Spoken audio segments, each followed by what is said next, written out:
everybody. Hello, welcome. My name's Allison. I'm going to give everyone a few minutes to join before we get started. If you'd like, you can let us know where you're coming from in the chat. We always like to know where people are calling in from. I'm just north of New York City myself, and so happy to be here with you today. Welcome. All right, we'll just give everyone a few more minutes.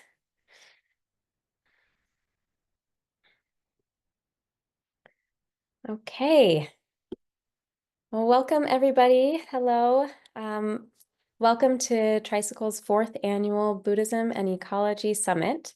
My name is Allison Spiegel. I'm Tricycle's Senior Editor of Audience Engagement, and I'm so happy to be here with you today for the 4th event in this series, which is a meditation on the 4 elements with meditation teacher Ling Wang Gordon.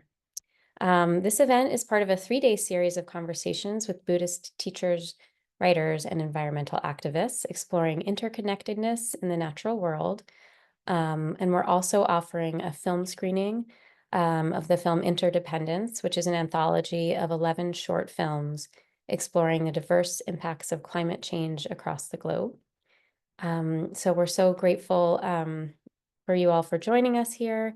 And we're also so grateful to our event sponsor, which is the Best Family Foundation. Their mission is to foster kindness and caring for all beings through mindfulness and meditation practices. And you can learn more about their work at bestfoundation.org. So now just a few notes about this event before we get started. We're going to be hearing from Ling Wang Gordon, who I'll introduce shortly. And after Lynn talks, we're going to open the floor to questions. So you can pose a question by typing out your question in the chat or by raising your Zoom hand, and we will call on you. So now I'm pleased to introduce our guest today. Ling Wang Gordon has studied insight meditation for over a decade and has recently deepened her practice through the Tibetan Dzogchen tradition. Through her meditation journey, she discovers the transformative power of Buddhist philosophy and practices to help her live a life of flow, joy, wonder, and resilience. She graduated from Mark Coleman's Awake in the Wild teacher training in 2017, part of the first cohort, I just learned. And she's currently enrolled in the Community Dharma Leaders Program at Spirit Rock Meditation Center. Lynn has gained experience leading eco-dharma retreats, and she co-founded the Sacred Earth Sangha of New York Insight Meditation Center. In addition to sharing earth-based practices and eco-dharma, she hopes to guide others in meditation to foster inner transformation and cultivate a deeper sense of purpose and belonging in everyday life. She teaches meditation both indoors and outdoors, from city parks to wilderness. Welcome, Lynn. I will turn it over to you now. Thank you so much. Thank you so much for the introduction. I'm really happy and honored to be here today. I would like to learn from Rupert yesterday. You don't need to spotlight me so that I could see everyone, especially this is a community meditation. I would love to see your faces and get to kind of have this time together. I see everyone is joining from all over the US and really glad to be here with you all. And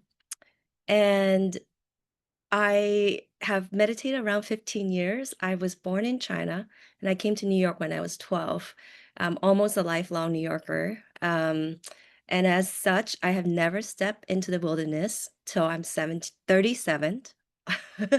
And when I started meditating when I was 33, and I started to realize one of my, like a lot of the most deepest insights or the time where I have the deepest sense of well-being came from when meditating outdoors in retreat centers. And so I got curious, and a Dharma friend told me about Mark Coleman's nature retreat. So, so I joined Mark's nature retreat at Baja, Mexico, in 2015, and it was my first time hiking, kayaking, and camping at the same time. And we were hopping from island to island, um, crossing the Sea of Cortez. And I have never done kayaking before. And uh, it was the most eye-opening and soul-opening experience I have ever experienced, and it really completely changed my view of the world. And I came back and really looking for similar type of experience in New York, and I couldn't find any at the time. There weren't teacher who doing nature meditation, and so when Mark offered the first nature teacher training, I definitely decided to join because I would like to offer the same experience so that other people like me in New York who may not be familiar with the wilderness are able to kind of really connect with the natural world. So I started teaching about the last 7 years, and then of those years, I start to really understand, learn about the climate crisis, and really see the connection of using Dharma to help and the nature practice to kind of build a sense of climate emotional resilience. And so it's really this practice that really changed my life, and I'm really glad to be here to share with you a small practice of that.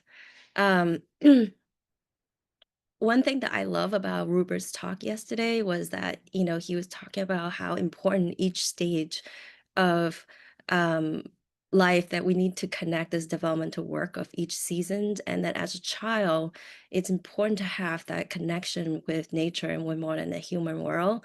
And I really felt that that was what happened when I started to kind of learning how to meditate outdoors as my first connection to the natural world, and how deeply impactful that is to understanding how our place in the world, how those connections are to understand the Dharma, to understand nature reality, um, and that it's like part of the growth journey as a human being. And if we miss that, there's some part of us that we're missing in our journey that we don't even know that we're missing until it's like the first time I look up the night sky with the Milky Way. And it's like, that's the Milky Way that we've been talking about for thousands of years in poetries and literature.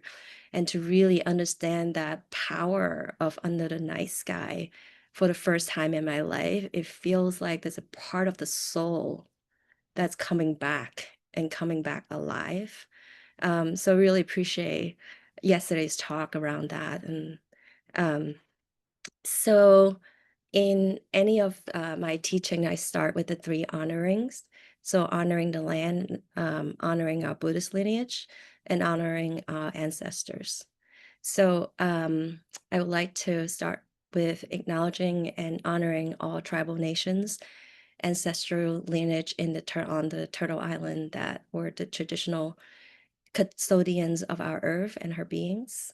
I would like to recognize the land where I'm currently live, Manhattan, Mannahatta, the island of many hills.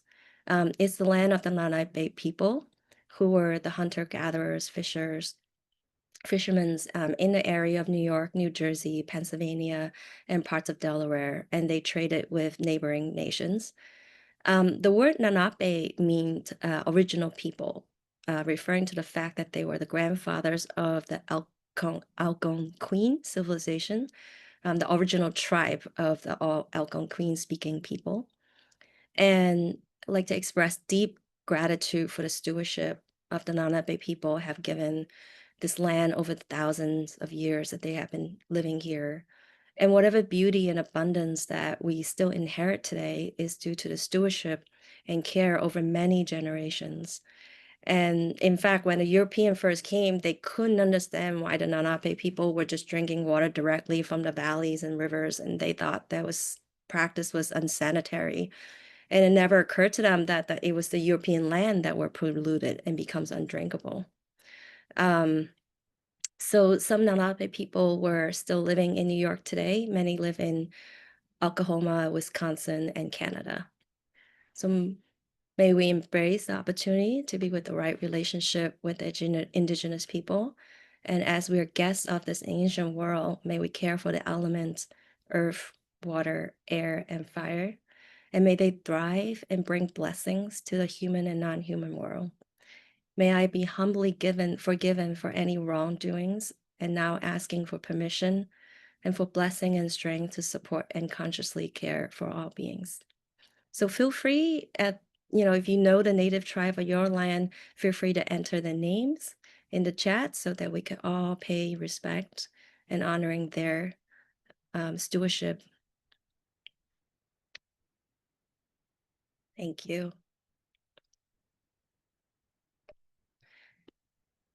And so the second honoring the Buddhist lineage, and I know some of us come to meditation through all kinds of means, sometimes through apps, sometimes through classes, sometimes through retreats, in different ways, or in BSR. But we'd like to honoring that these practices come from a long tradition of 26,000 years, so it's 2,600 years, and that is stewed for in the 2,600 years by many generations Asian practitioners, moving from originally from India, moving southward to Southeast Asia, moving eastward to East Asia, Tibet, China, Japan, um, and then now to the West, to America. And so acknowledging that the practice that we inherited have really been kind of practice, steward, and learning how to work with the mind and body for a long time. And then we're lucky enough to inherit this wisdom from them. And then the third honoring our ancestors, whether we know them personally, whether we know their history, or we don't know their history, but know that the fact that we're alive today in this body, in this human life, is due to their resilience, that they have survived wars, famine, genocide. Somehow they survive and we're here today. So inherited in our life is their resilience. So I do these three honorings to really acknowledge that we're always in communities. We're always in community with many lineages of different aspects of our life, and that we're never alone in whatever our practice is facing. So with that, that's just want to start with that. So I don't know if any of you have practiced the four elements meditation before. It's actually a traditional practice in the Theravada tradition. Um, it's been there from the very beginning. It's cited in the Mahasatipatthana Sutta. And the earlier texts included two more elements besides earth, water, fire, and air, included space and consciousness. These two other elements are considered very important aspects of understanding the nature of reality, and developing deeper insights, but they're considered kind of the more advanced practices.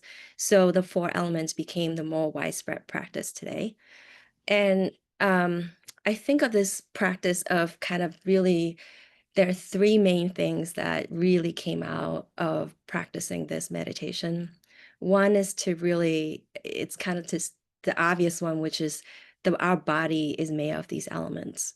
But that there are kind of doorways of sensing our senses in the physical world. So the earth is kind of sensing texture, water is liquidity, fire is temperature, wind or air is movement. And that we need these four elements to nourish and maintain our body, that we're made of these elements quite literally. So we nourish the earth elements that became our bone and muscles through the food.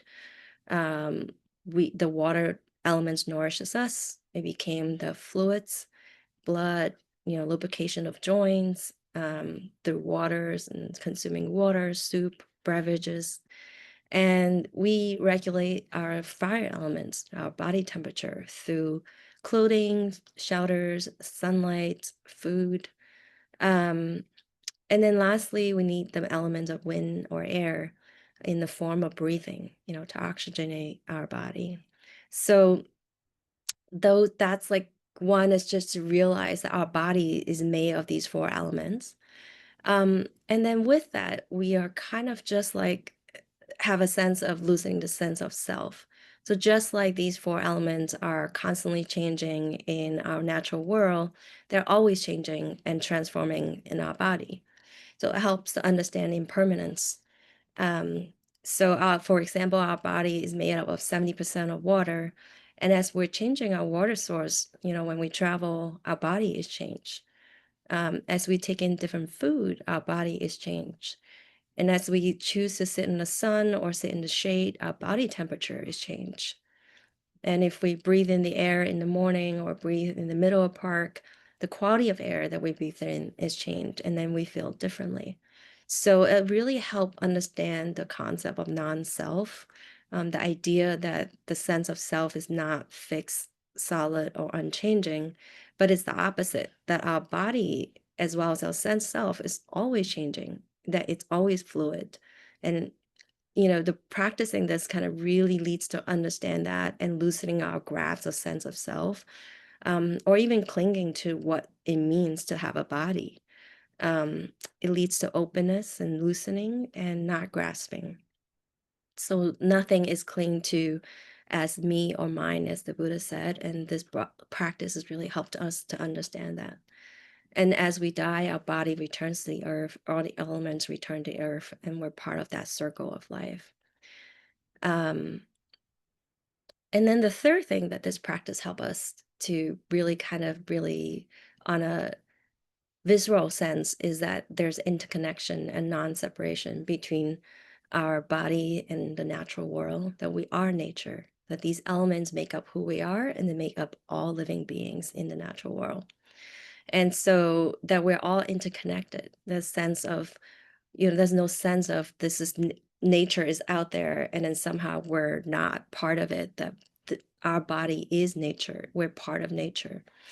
And all the element that infuse us, that enliven us, is the same element that infuse all living beings. um, and that this concept of being kind of internal and external is artificial and an illusion. So we mentioned before that the body is made up of 70% of water. So if we drink water from the Catskill Mountains, our body is the Catskill Mountains, literally. And if we breathe in the air of New York City, then we are New York City. And so um, I remember once I saw a documentary with an aerial view of a landscape, kind of just panning through like peaks and valleys and with rivers like running through it. And I thought, oh, that looks like veins in our body. And the land is like our body. And then I just realized that no, our body is like the land. That there's really no difference between how our body works and how the land works. Um, John Seed, whose meditation I'm kind of incorporating into this 4 element meditation, he's a deep ecologist and director of Rainforest Information Center in Australia. He did a lot of work with Joanna Macy, and he said, "When I feel despair, I try to remember that it's not me, John Seed, who's protecting the rainforest. The rainforest is protecting itself through me and my mates." And through this small part of it that's recently emerged into human thinking. So, and that, of course, changed everything. You would know that if you're supported by a power greater than your own, you feel grace. So it's that sense of realizing that we are part of nature, we're part of everything, that we are acting not on behalf of us, but on behalf of the rainforest itself. Um, that the rainforest is us. So I think that's really kind of really describe the feeling that could come from a practice like this. So yeah, if you're comfortable, we could get into a comfortable meditative posture in your home or wherever you are. Um, and this meditation, the alchemy between Mark Coleman's 4 element meditation, um, and John Seeds and Joanna Macy's version of the Gaia meditation. And in the meditative posture, you could sit, you could stand, you could lie down, whatever posture that bring you a sense of ease and alertness, and feeling the contact of the body, contacting the earth, supported by the earth.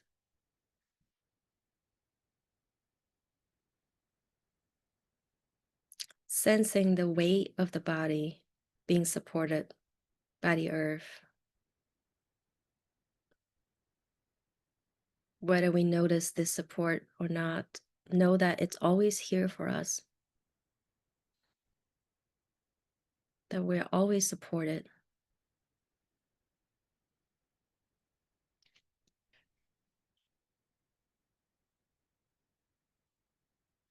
And if there's any tensions in the body, perhaps just trying to come into this, join this Zoom before, whatever's happening, you could gently release and soften,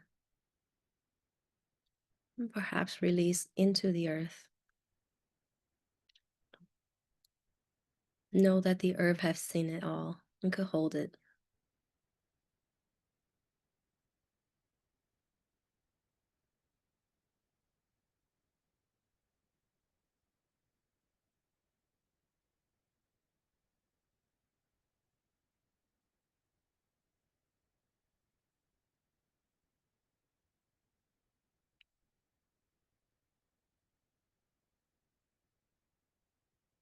What can be softened?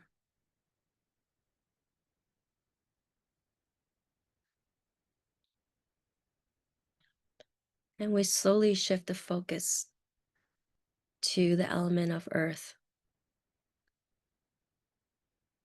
We could, as we sit, we could feel the hardness of solidity of the earth beneath us.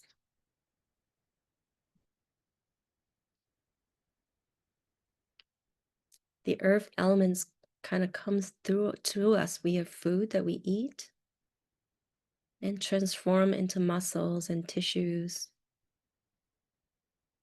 replacing every cells in the body every 7 years.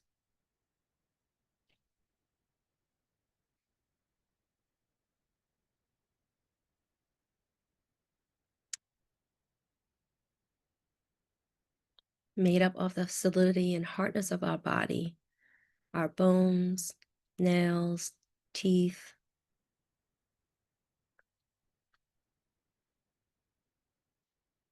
and the weight of our body, our heaviness of our arms, heaviness of legs. This is a dense element.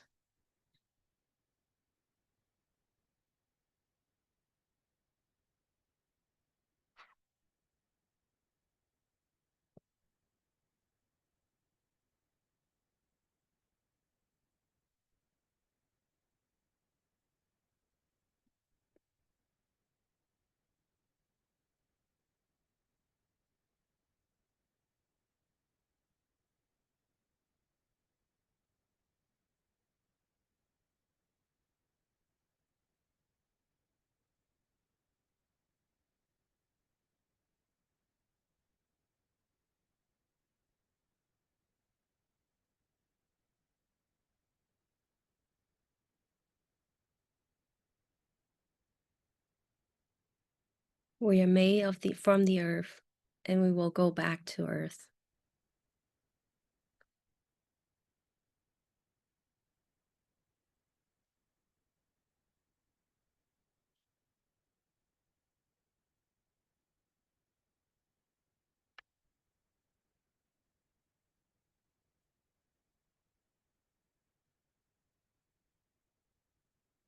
And can we sense that we're not just on the earth, but a part of the earth that walks, moves, and breathes?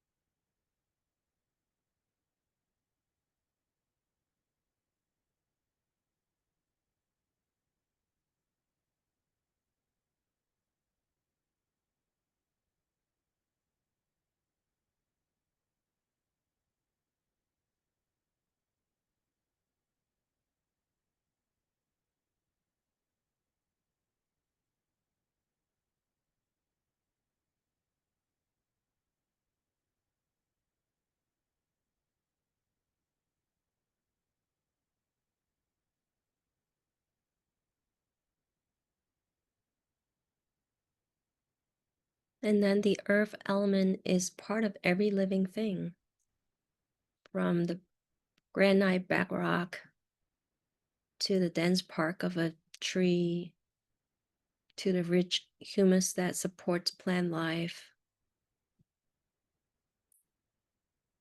That this earth element has been here since the beginning of time, supporting countless life throughout the ages.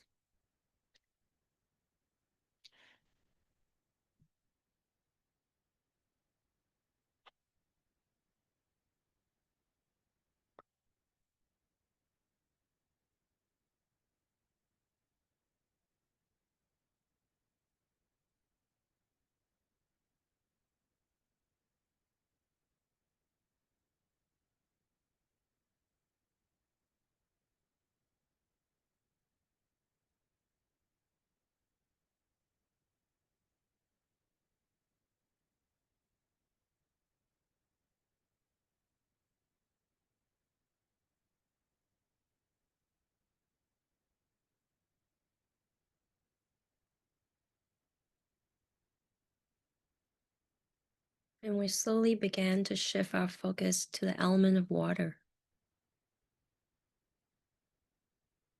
Maybe sensing the fluids inside of you that's cleansing and moisturizing every cell, vein, artery, in this moment and in every moment.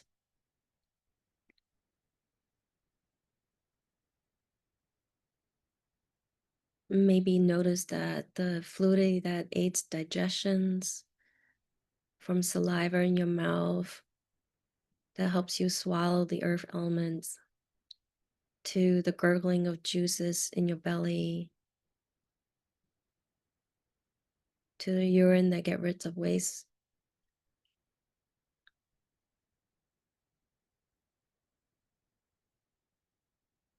Maybe you could gently flex your fingers and wrist and see if you could feel the fluids that lubricate the joints and make that movement possible.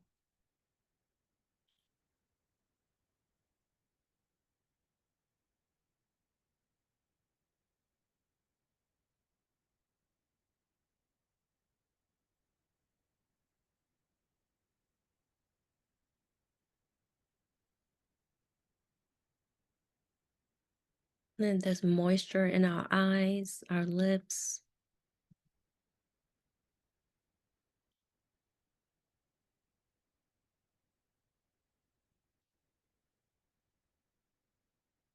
Sometimes sweat on our skin.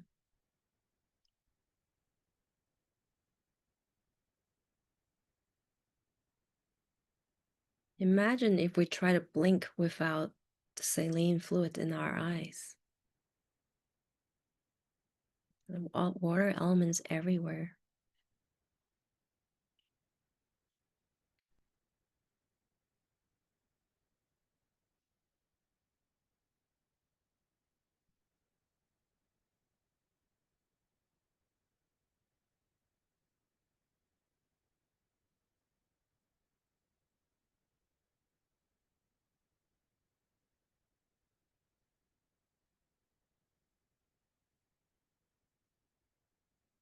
Consider that we're part of a vast hydrological cycle that as we drink water, it enters our body, it cleans it, and then exits through our body to rejoin the flow through seas and mountains and skies.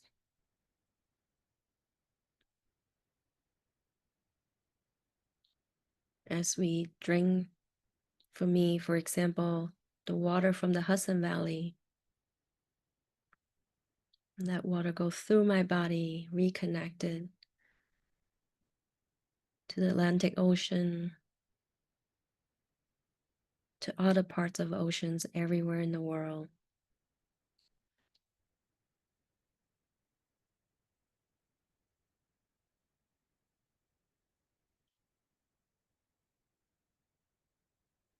And that this water has been through endless cycle through ages that the water has been nourishing all the oysters and marine life in New York Harbor, the whales and seas in the Atlantic Ocean, the beavers in the Hudson River.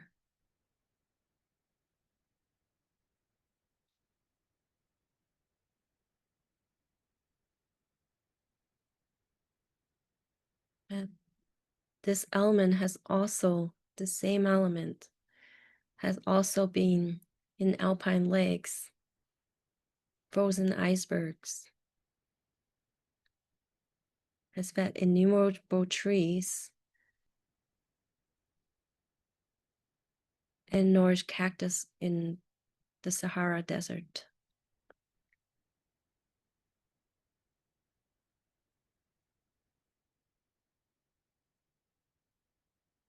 They have nourished all living beings throughout time.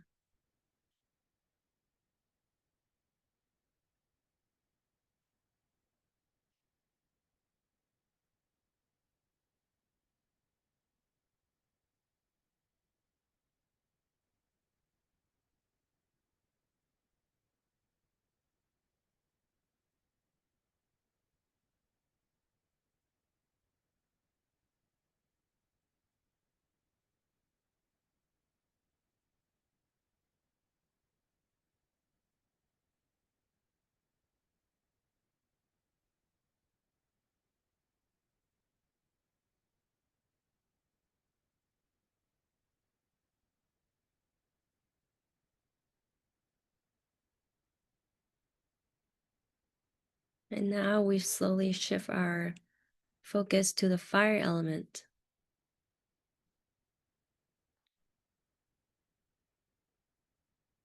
And on a spring day, we might feel the sun's warmth. And reflecting that this sunlight light has traveled millions of miles through cold, dark space to reach the surface of the earth.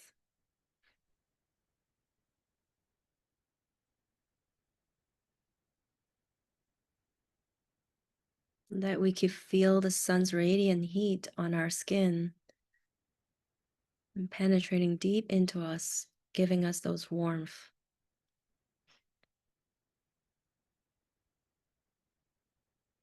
And nourish all the beings, giving us the beauty of the spring season in the Northern Hemisphere.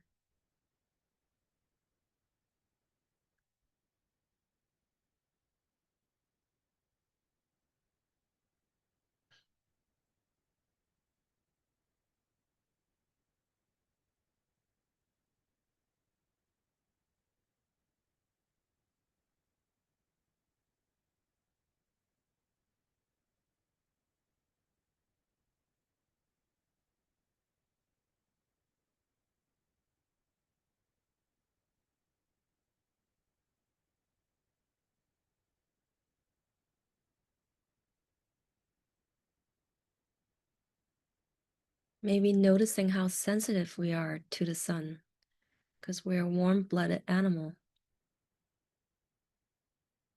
That we could only hold elements of fire for a short while.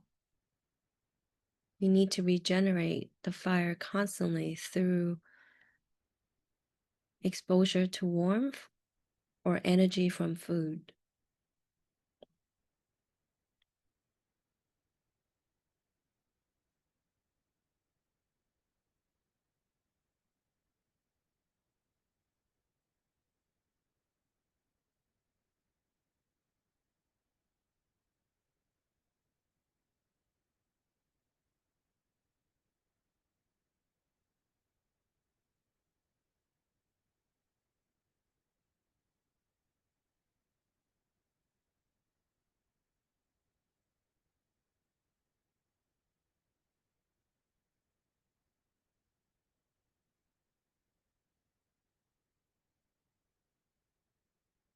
And the sun gives this warmth to all beings universally.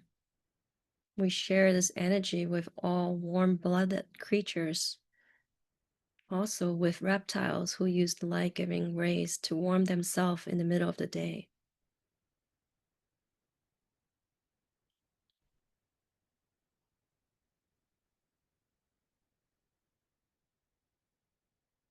And the sun nourished the plant life, trees, which is how we get fire when we burn woods. It's the fire element releasing from the wood. Sunlight.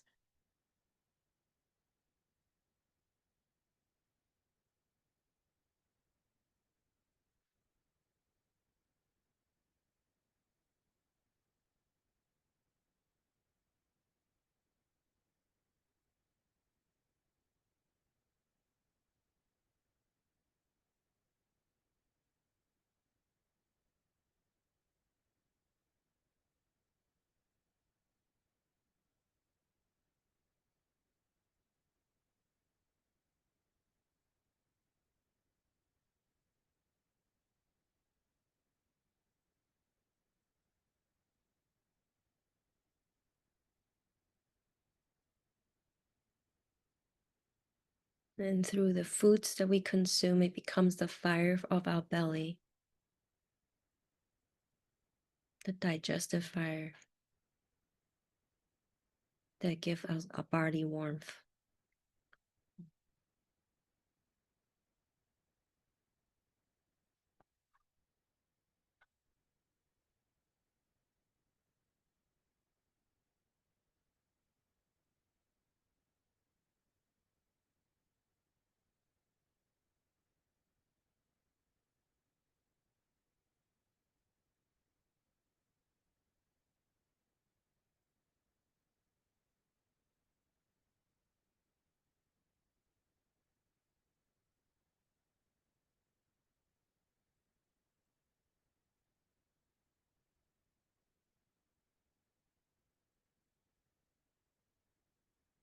And the sun supports all life without exception.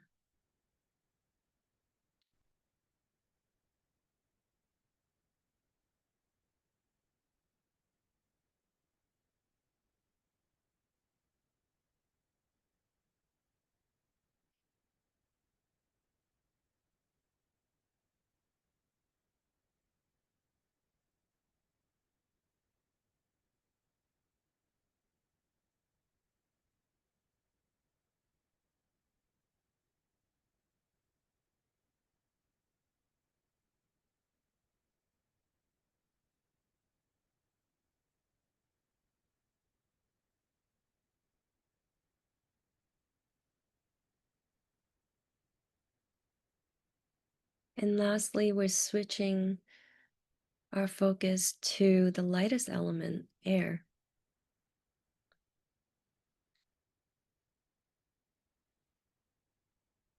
As we sensing our inhale and exhale, reflect on the mysterious quality of air. It's kind of invisible, but accompanying us everywhere.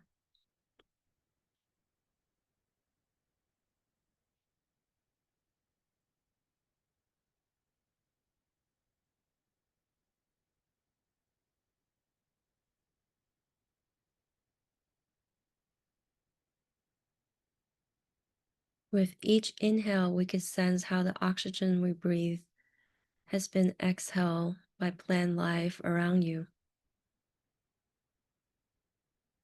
Perhaps cherry and magnolia trees that are blossoming in the city parks.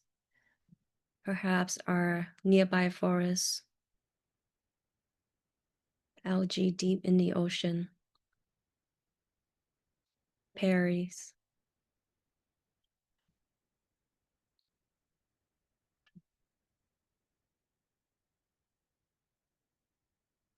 And with each exhale, sense how the carbon dioxide we expel is absorbed by those plant life, circulating all around the world.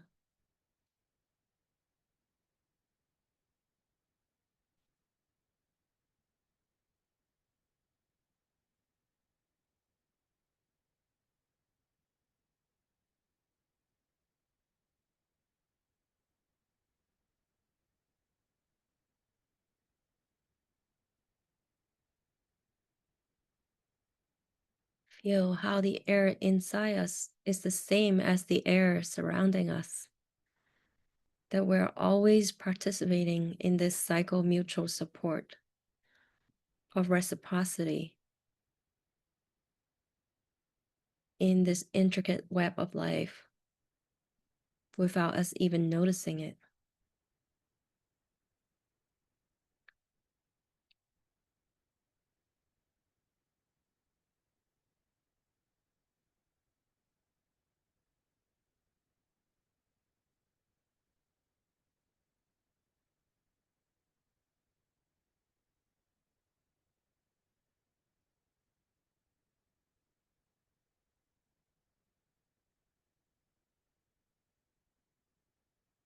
And think about how each breath connects you to the living, breathing world. Every animal, bird,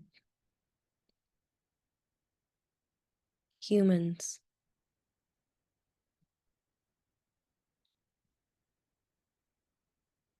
throughout all of time and future generations.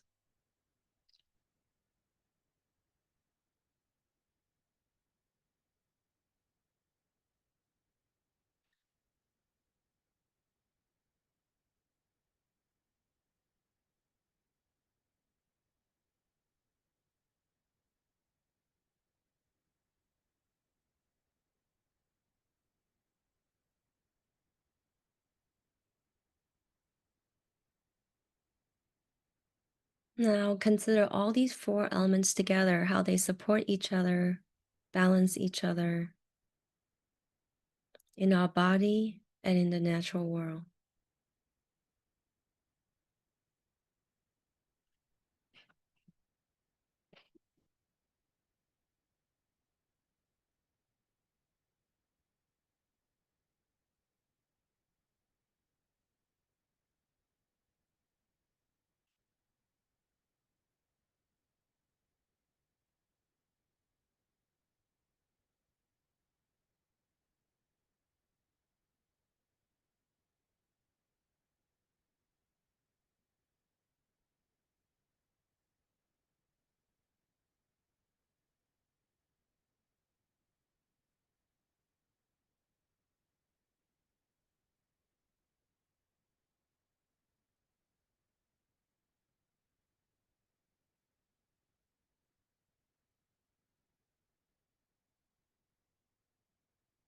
That we share all these four elements with our brothers and sisters in the natural world. And these elements have enlivened us, enlivened them.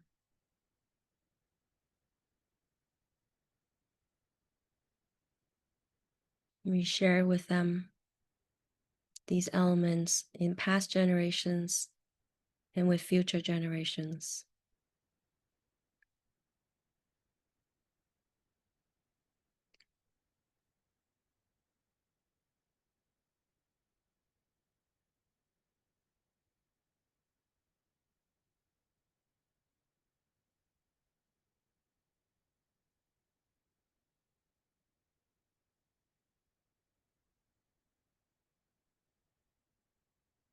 May this practice bring you insights. May the four elements bring you blessings, courage, and strength to care for the elements and all beings. May we learn from the elements. May our lives and practices be adequate expressions of the blessings we've received. May the merits of this practice together benefits all living beings, humans and non-humans, everywhere without exception.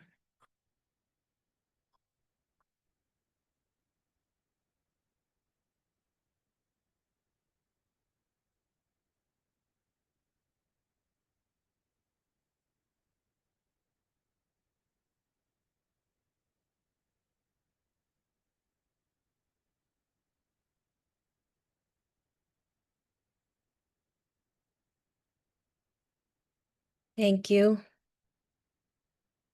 You could gently open your eyes. And if you like, you could turn your camera back on so we could see each other's faces.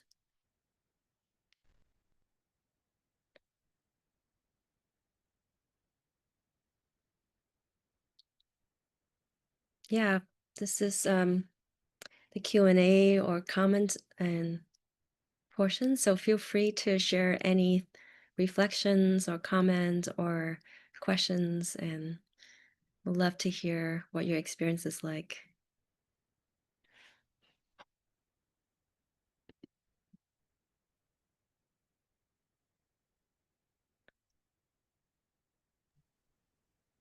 Yes, thank you so much, Lynn. I need a, a minute myself. That was really moving. So as Lynn said, everybody, please do um, write your reflections in the chat and raise your hand. And I see we do have a hand raised. So Christina, we're going to invite you to unmute yourself and you can ask Lynn a question. Thank you. Thank you, Allison. Hi, Lynn. Hi.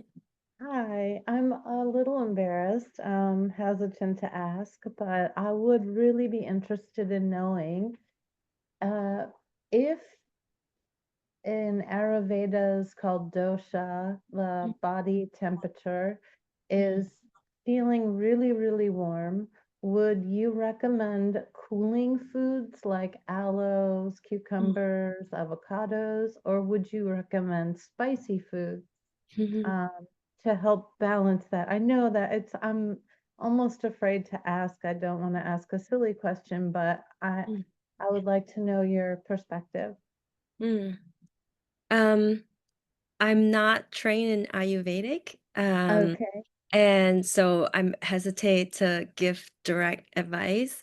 I don't Okay. think it's embarrassing at all. I think it's whether it's Ayurvedic or I do a lot of Chinese medicine, um, Yes. that is very, to me, a very intuitive way of learning of healing, right? Because whatever, just we're contemplating the four elements, how they balance each other in the natural world, since we are not separate, since our body is nature, that we could see that whatever works and how these elements balancing each other in the natural world will help our body also rebalancing. So I think there's just so much wisdom in these practices on Ayurvedic or Chinese traditional medicine. I hesitate to give advice directly since I'm not a practitioner in those traditions, but I would say definitely go to a practitioner, but also listen to your intuitive way of sensing what Okay. it was good for you. And Okay. yeah, I think I that's a remember being on an island, I think it was Puerto Rico, and they say that when the temperature gets very warm, they drink more hot coffee and eat more soup. And I don't understand the connection, but and each culture is different. Mhm. But thank you again for your perspective, and I definitely will look into that with different methodologies and different practices. I think of Chinese herbs and Chinese medicine as being really at the top of homeopathy. And thank you again for your time and thank you. Thank you. Thank you for joining. Thank you. John, please go ahead. Great, thank you. Thanks, Lynn. I really appreciated that. Um, I really, one thing I really liked, this is like the first time I've done this kind of meditation before, in which I'm kind of toggling back and forth between sensations in my body and then these kind of more, for me, like kind of distant concepts of like the sun and the ice and the icebergs but I really liked that. And I noticed a kind of I don't know, I guess the kind of tension in myself as I was being present with my body and then trying to use my imagination to think of things that were not fully present to me. Mhm. And so I'm wondering if you have advice on maybe that's just the nature of the meditation itself, but um, were you is the idea to do those kind of visualizations, or do you think it's more effective to just kind of have them as concepts versus visualizing them? Part of the reason I ask is I'm involved with a group called Psychedelics for Climate Action, Mhm, and we're trying to develop protocols that people could mhm, journey to that are connecting them more strongly with the natural world and with the fact that like we are nature and we're not separate. And so I loved all of this, feeling the nature within us. So I wonder if you have any advice on that. Yeah. So this practice can sometimes be used as a concentration practice, but not to the point of like jhanas, like super deep concentration states. But it is concentration practice in the sense of kind of deeply sensing into our body. And I know sometimes in inside tradition, we tend to really focus on kind of just grounding in the body and in our mind. And so there's a kind of sense as if we use imagination at all, it's not kind of okay. But I think that's our mind works in mysterious ways. And I think the importance to make it over time organic, because I know when I first practiced this is very intellectual to me. Like sometimes Yeah. the words that seems intellectual to me, it feels very alien. It didn't feel natural at all. And how am I connected to the body of water in Catskills? And but I think over time, as I practice anything kind of new, what it is just the concept of what how our body is connected to the natural world, and from there it's connecting to all the living beings. So in a way I could think of it almost like a different form of meta. You know, you start with yourself and then you expanded the circle. And in a way, four element is kind of like that. We started with our body, the four elements of the body, but then we kind of naturally then expanded to think about how the four elements body exists in our immediate natural environment. And then we could then think about how they connected to the larger cycle of the environment, how this water from my faucet, it's related to the the Catskill, and then to the ocean, and then to the ice. It became like kind of like a natural expansion of that connection. So I kind of think of it like not as like a forced journey or forced visualization, but more out of like, how does my body really is connected from my immediate environment to a much bigger world, and they are connected. And so Yeah. it becomes a practice in kind of really contemplating that. Um, and then over time, I would say like over a while, like when then it becomes organic, it becomes really natural to see. And then if we were, it doesn't have to be as we experience, it doesn't have to be outdoor, but if we were happen to be in wilderness and outdoor, then that connection just become very vivid and visual, visceral, not, I mean, not visual, but visceral.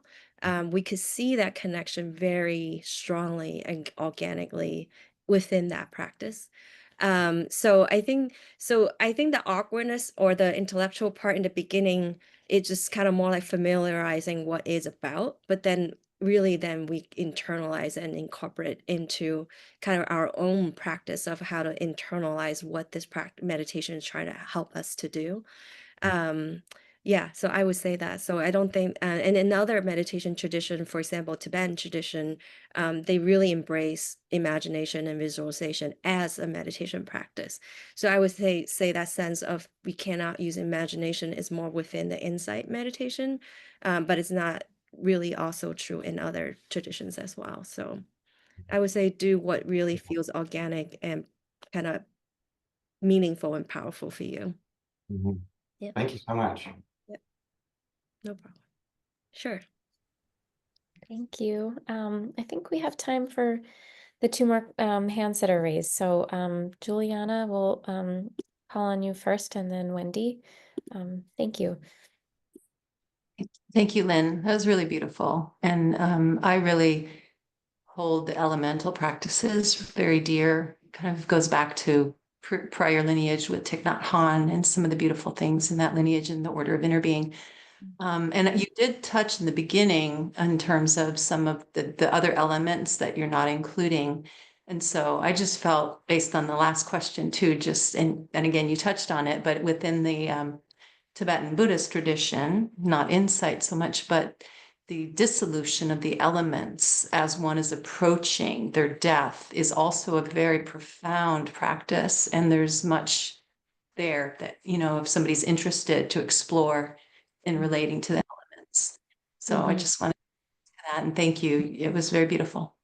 Yeah, definitely. Thank you. So I'm interested in Tibetan Buddhist practice too, and Bardo teaching is um, one of the teaching that I'm really drawn to. I came to Tibetan Buddhism because my father passed away because of COVID, and I couldn't visit him in the hospital or had a conversation with him before he passed. And I got really curious about what is the journey of a person as they go through the phase of dying and death after death. And so yeah, the dissolution of the elements are key part of understanding dying process, and is incredibly accurate in my experience of that contact of that process with my dad's death. So yeah, it's a profoundly powerful teachings.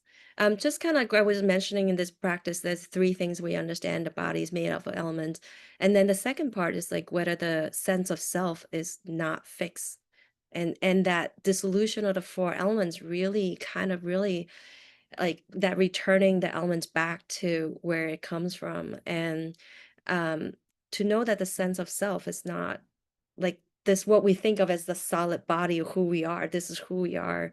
To really see that it's just made up of these ever-changing elements helps us not to grasp that sense of self and the body so much, and loosening that helps us with facing death, helps us to understand that this is just the elements changing, right? Just like the ice melting into water. Um, Sometimes the volcano erupts and it turns into earth. And so our body is just transforming during death through the elements. And that sense of kind of loosening the grasp of like holding on to what we think is so solid helps with us accepting that. So yeah, thank you so for bringing that. Okay, we'll have one last question from Wendy. Thank you so much.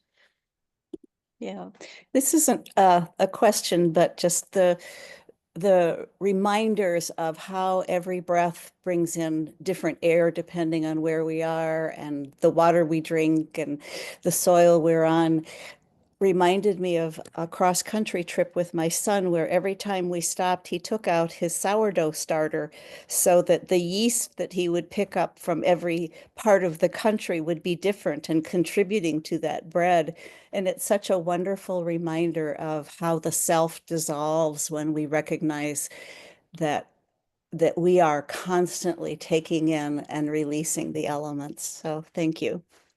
Thank you. Thank you for that beautiful story. Yeah. Yes, thank you, Wendy. That was a lovely image. Thank you. And thank you all for joining us. Thank you so much, Lynn. I'm just gonna say a few final words, and we hope that you'll join us at our next session. So, really quickly, we're really glad to offer this summit by donation.